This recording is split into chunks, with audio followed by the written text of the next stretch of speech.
Então, pessoal, vamos de novas histórias, mas só depois da vinheta.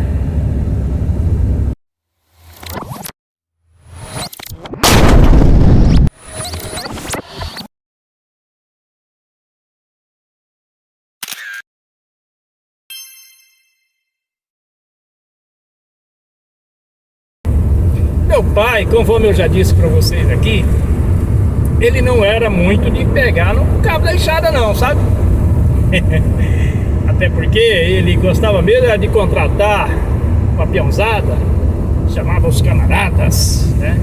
E sobrava pro meu avô ficar ali administrando a peãozada. Era para plantar, para colher, enfim, para fazer o trabalho duro.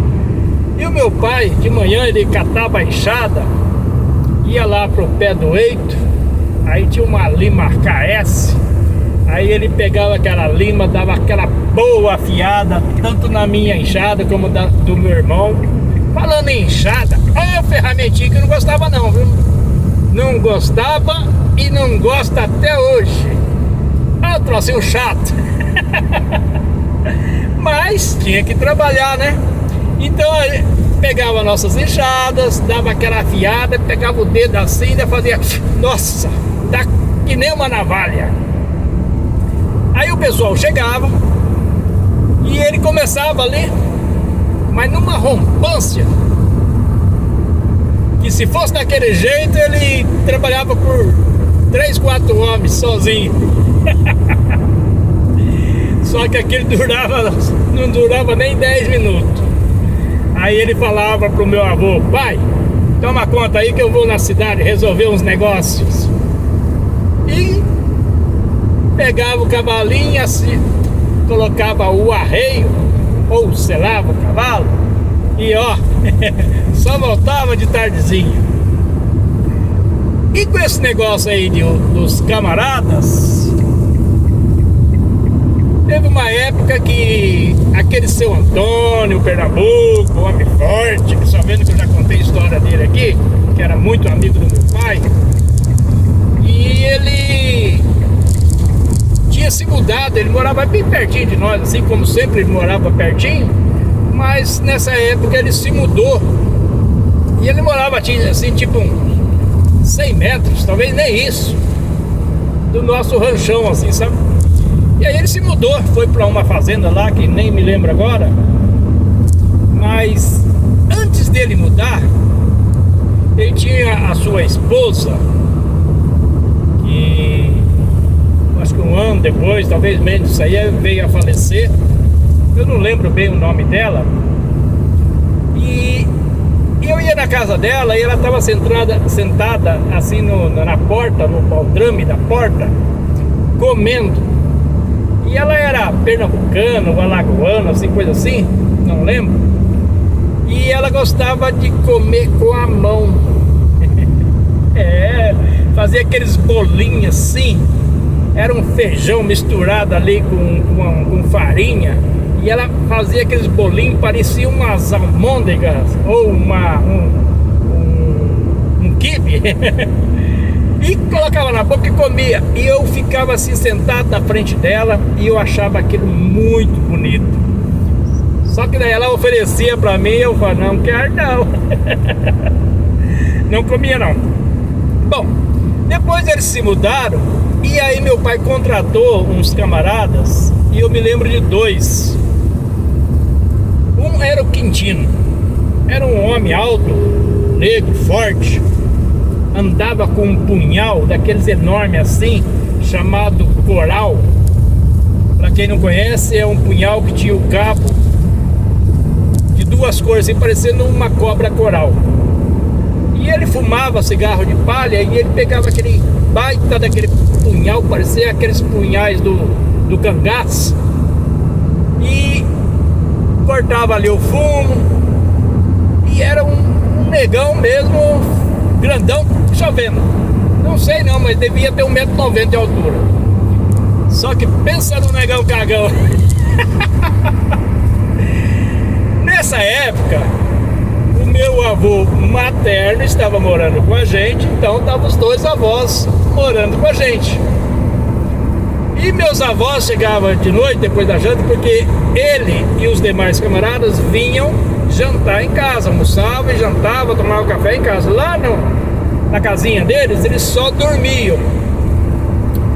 Então ele vinha, jantava e depois das jantas, juntava meus dois avós e começava a contar os causos deles.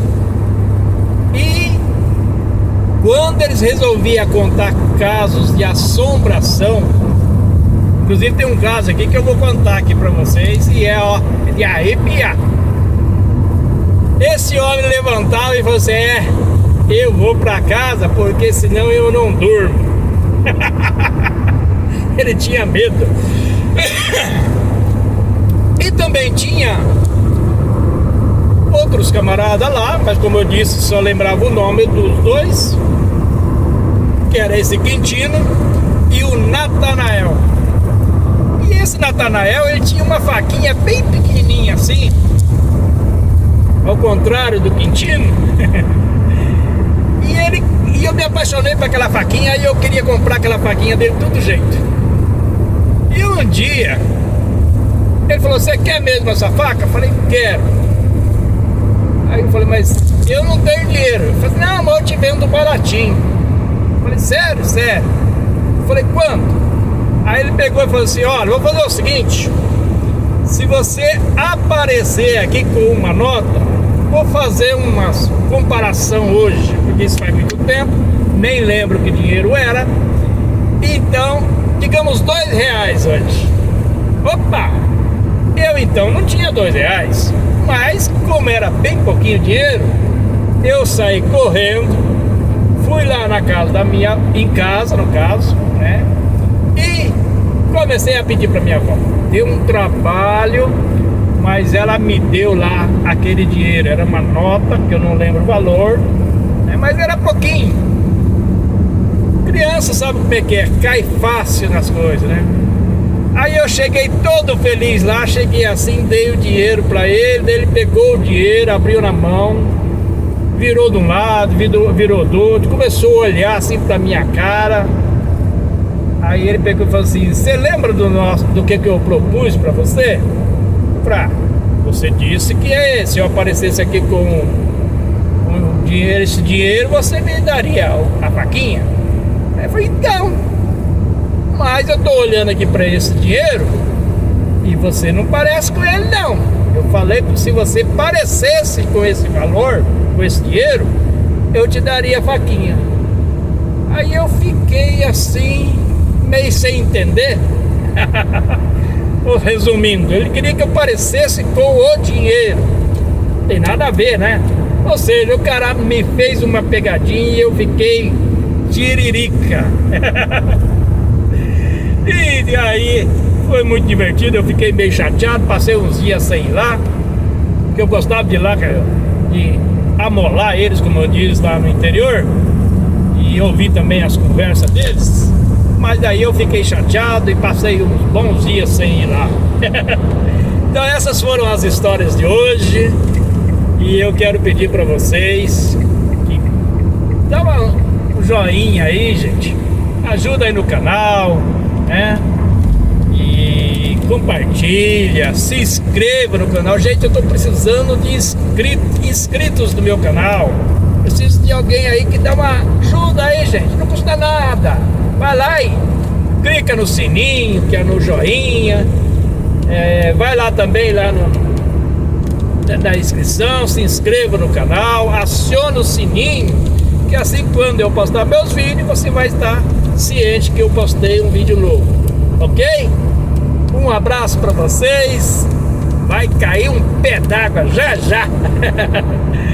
E um beijo no coração de vocês e fui!